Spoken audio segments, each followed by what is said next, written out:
A graça e a paz do nosso Senhor Jesus, amém? Louvado e engrandecido seja aquele que é único e digno de toda honra, de toda glória e de todo louvor. Devocional, Jeremias, capítulo 22. Deus, ele já te deu uma ordenança para a sua vida. Deus, ele, desde o momento que você aceitou o Senhor como único e suficiente Senhor da sua vida, você tem uma ordenança. Você tem ali um manual para poder te guiar. E dentro deste manual estão as ordenanças, estão os 10 mandamentos, estão os dons do Espírito. São coisas que nós temos que nos aperfeiçoar a cada dia e buscar para sermos melhores, né, diante de Cristo, para que nós possamos resplandecer a face de Cristo, para que Deus cresça através de nós e que nós venhamos diminuir. E Deus, ele disse para Jeremias ali estar indo em determinados lugares, estar falando determinadas coisas. Deus estava direcionando, dando ordenanças para o povo através de Jeremias, mas muitas das vezes o povo não estava ouvindo. Só que nesse contexto aqui nós vamos aprender algo interessante. Diz assim no versículo 1 em diante: assim diz o Senhor, desce à casa do rei de Judá e anuncia-lhe esta palavra. E dize: ouve a palavra do Senhor, ó rei de Judá, que te assentas no trono de Davi, tu, os teus servos e o teu povo, que entrais por essas portas, assim diz o Senhor: executai o direito e a justiça, e livrai o oprimido das mãos do opressor. Não oprimais ao estrangeiro, nem ao órfão, nem à viúva. Não façais violência, nem derrameis sangue inocente neste lugar. Porque se deveras cumprirdes esta palavra, entrarão pelas portas desta casa os reis que se assentaram no trono de Davi, e em carros e montados em cavalos, eles e os seus servos e o seu povo.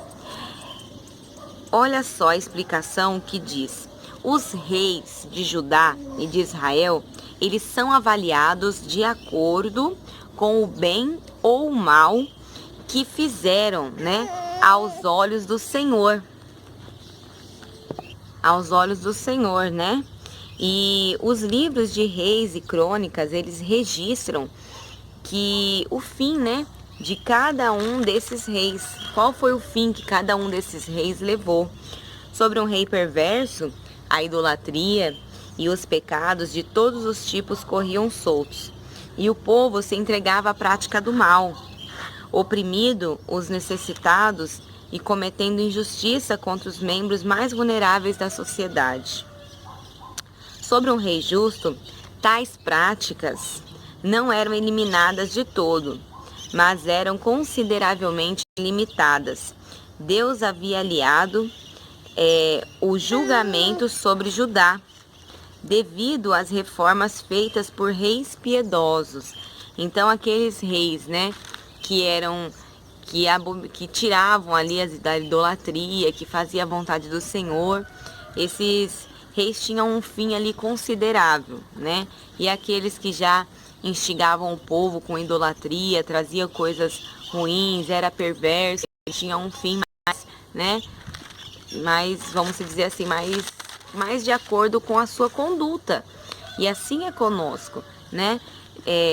Não que Deus, ele seja um Deus mau, não que Deus esteja querendo te julgar, mas Deus está agindo com você de acordo com as suas atitudes, com as sementes que você tem plantado. Que muitas das vezes você está plantando ali discórdia, você está plantando falta de fé, você está plantando intolerância com as suas palavras, e você está achando que por estar indo na igreja, por estar jejuando, está tudo certo. Mas se você jejua, né, e se você ora, mas você não é uma pessoa que procura se controlar, para ter paciência, para ter discernimento, para conduzir as coisas de uma forma como Jesus conduziria, vamos dizer assim, você está fazendo um jejum de tolo. Você está orando, né? Mas suas orações não vão chegar aos céus, porque nós temos que procurar agir de uma maneira como Jesus agiria. Aqui, o rei perverso, ele levava o povo à perversidade. O rei justo, ele levava o povo a viver a justiça. Nós, né? Eu não sou rei, eu não sou rainha, lógico, nós não somos reis, não somos rainhas, mas nós temos pessoas ao nosso redor que muitas das vezes são influenciadas por mim e por você e nós nem sabemos. Existem pessoas que estão vendo a sua conduta, que estão vendo a sua luta, que admiram você, a sua garra, a sua persistência, a sua perseverança, e isso tem feito com que essas pessoas permaneçam. Muitas das vezes as pessoas não falam, não vão falar: olha, você é um exemplo para mim. Olha, eu me sinto entusiasmado com a sua postura, com a sua busca, com a sua luta. É difícil as pessoas admitirem certas coisas, mas o exemplo, ele diz mais que 1000 palavras. Então, o seu exemplo positivo, ele com certeza vai fazer com que as pessoas ao seu redor vejam a Cristo através da sua vida. Nós não devemos pagar para ver. Essa não deve ser a postura de um cristão, né? Eu vou fazer porque eu quero pagar para ver, eu quero ver como que vai se proceder, né? Nós não temos que pagar para ver, nós temos que fazer o que é correto e descansar em Deus, sabendo que nós estamos cumprindo com a nossa ordenância. Essa é a palavra. Aqui no versículo 8 diz: muitas nações passarão por essa cidade e dirá, cada um ao seu companheiro: por que procedeu o Senhor assim com essa grande cidade? Então se lhes responderá: porque deixaram a aliança do Senhor, seu Deus, e adoraram outros deuses e os serviram. Quando eu analiso isso aqui, eu penso, quantas das vezes nós às vezes deixamos de ir num culto, né? De ir no culto, ou nos afastamos assim um pouquinho das coisas de Deus, nós já nos sentimos mal. Parece que tem algo de errado, parece que nós não estamos 100%, parece que fica faltando alguma coisa, parece que a gente vai ficando vazio, vai ficando frio. Imagine aquela pessoa que se afasta totalmente, que vai para o mundo, que aproveita aí uma festa carnal, né, para poder beber, curtir e não pensar no amanhã. Imagine essa pessoa que sai da presença do Senhor para viver tais coisas. Imagine como que ela volta destruída. E ela, nesse momento que ela volta destruída, ela não precisa de um acusador, de alguém com o dedo apontando para falar o que ela fez ou deixou de fazer de errado. Ela precisa de alguém com a mão estendida, para poder amparar, para poder dizer: ei, Jesus te ama, ainda há tempo, vale a pena buscar. Você tem que ser esse ajudador, que vai estar com a mão estendida para poder ajudar as pessoas, porque as pessoas se quebram, né? Elas têm uma oportunidade aí de uma festa, de curtir, ela vai, ela curte, né? Ainda mais aqueles que são novos convertidos, e eles precisam que nós estejamos ali, dispostos a amparar, dispostos a entregar uma palavra de vida, porque quem somos nós para julgar? Amém? Diz assim no versículo 10: não choreis o morto, nem o lamenteis, chorai amargamente aquele que sai. Aqui, quando diz esse não choreis o morto, está fazendo referência a Josias, que foi pranteado por um longo tempo, depois de sua morte, né, na Batalha do Megido. Nós devemos chorar sim, né? Nós sofremos quando nós perdemos alguém. Eu sei, olha, conhecimento de causa. Já perdi um primo adolescente, já perdi mãe, já perdi pai, já perdi tio, vó, perdi muitas pessoas queridas, amadas, e eu sei como é doloroso a gente perder alguém. Só que nós não podemos ficar pranteando, né? Sofrendo e arrastando aquilo. Meu Deus, eu tenho que crer que eu vou encontrar as pessoas na glória e de que estão descansando, né? Que na glória nós iremos nos rever e nós, sabe, quem infelizmente parece uma coisa fria, né? Mas quem morreu foi aquela pessoa. Você tá vivo, você tá viva. E tem pessoas ao seu redor que precisam da sua alegria, que precisam da sua palavra, que precisam da sua força. Então nós não podemos morrer junto, né? Ah, meu pai morreu, eu morri junto. Minha mãe morreu, eu morri junto. Meu marido morreu, eu morri junto. Minha esposa morreu, eu morri junto. Não. Você tá aí, vivo, viva. Você precisa viver e precisa cumprir e continuar o seu ID, continuar o seu chamado, continuar cumprindo aquilo que o Senhor designou para sua vida, né? É sofrido, a gente, nossa, meu Deus, como é difícil perder alguém, né? Como é difícil, mas você tem que prosseguir. Você precisa prosseguir. Amém? E para terminar, nós vemos aqui, né, que ele diz aqui no versículo 13: ai daquele que edifica a sua casa com injustiça e os seus aposentos sem direito.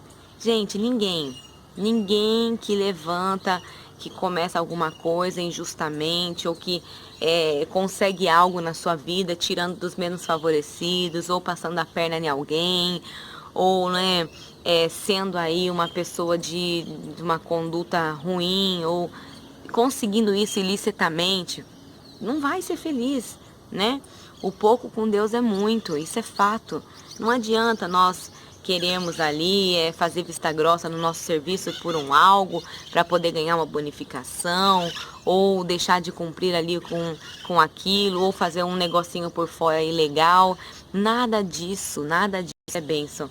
Nós temos que fazer aquilo que Deus quer que nós façamos. Nós precisamos ser pessoas íntegras diante de Deus, ser pessoas verdadeiras, pessoas que, sabe, levam Cristo em toda e qualquer situação. Nós não podemos ter Jesus só na igreja, só dia de domingo, só dia de não sei que dia que você vai na igreja. Nós precisamos ter Cristo em todo o tempo e viver Cristo. Viver Cristo é diferente, gente, é diferente, amém? E aqui, né, do versículo 20 ao 23, ele faz menção aqui a Bazã, que fica na Transjordânia, na região nordeste de Israel. Abarim é uma região montanhosa em Moabe. A sudoeste inclui o Monte Nebo, de onde Moisés viu a terra prometida pela primeira vez. Os amantes de Judá são aliados políticos aos quais ela pediu socorro. Neste lamento, Jerusalém é personificada como uma mulher. Quando sobreviesse a calamidade, ela sentiria as dores de uma parturiente. Então ele faz aqui um paralelo, né, com uma mulher que sofre as dores de parto, né? Então quando a gente vê isso aqui, a gente fala, nossa, mas por que tá falando dessa maneira? Tá fazendo ali um paralelo, né, que o povo sentiria as dores. E em todo tempo, eu entendo que quando nós não estamos vivendo de acordo com a palavra de Deus, cumprindo aquilo que Deus designou para nós, nós sofremos as dores. Por quê? Porque o próprio pecado, ele tem sua consequência.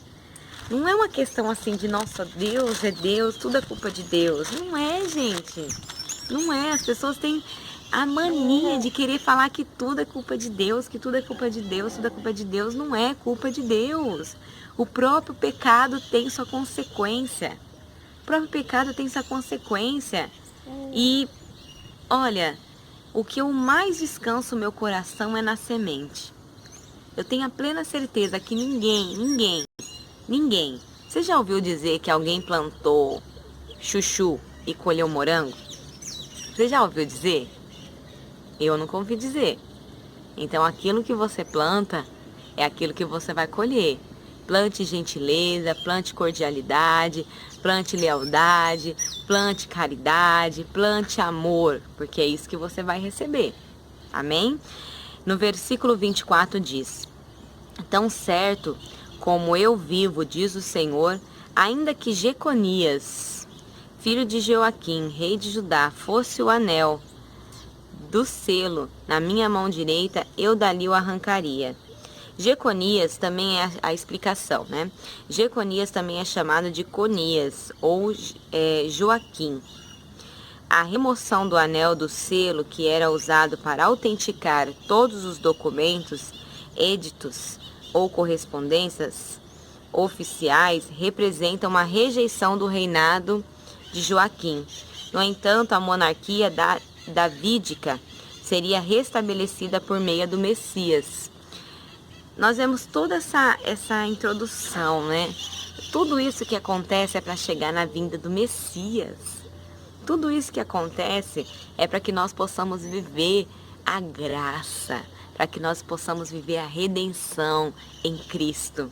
É por isso que nós somos bem-aventurados, é por isso que nós temos que nos alegrar, porque quantas pessoas sofreram, quantas pessoas penaram, né? Sofreram duras penas para que nós hoje pudéssemos ter exemplos e para que nós hoje pudéssemos ter esse manual, né? Esse povo, ele estava ali errante, né? Esse povo estava errante, esse povo estava querendo acertar, esse povo estava em meio a tantos conflitos diante de um profeta, o qual estava ali trazendo palavras duras e pesadas. Eles não estavam conseguindo se encontrar, vivendo, sabe, tudo isso. E nós hoje, nós temos, meu Deus, como que nós temos acesso à palavra, como que nós temos acesso a tantas coisas e nós nos perdemos no meio da nossa liberdade. Nós nos perdemos, essa é a verdade, no meio da nossa liberdade, porque nós podemos, principalmente nós brasileiros, né? Aqui no Brasil, se eu quiser fazer um culto na praça, né? Eu abro minha Bíblia, eu começo a falar ali, as pessoas se reúnem e eu posso compartilhar a palavra livremente. Existem lugares que já não é assim, né? Existem lugares que as pessoas são perseguidas, né? São até assassinadas por poder pegar a palavra, e nós temos a liberdade de poder abrir a Bíblia, de poder ler, de poder meditar. Então vamos aproveitar isso, vamos obedecer aos princípios de Deus, vamos viver a Cristo, amém? Eu quero orar por você. Senhor meu Deus e amado Pai, eu te louvo, te glorifico por esta vida, por esta palavra. Deus, obrigado pelas suas muitas misericórdias. Cura, transforma e restaura, Senhor, esta vida. É o que eu te peço e te agradeço em nome de Jesus, em nome de Jesus. Que Deus te abençoe poderosamente. Shalom.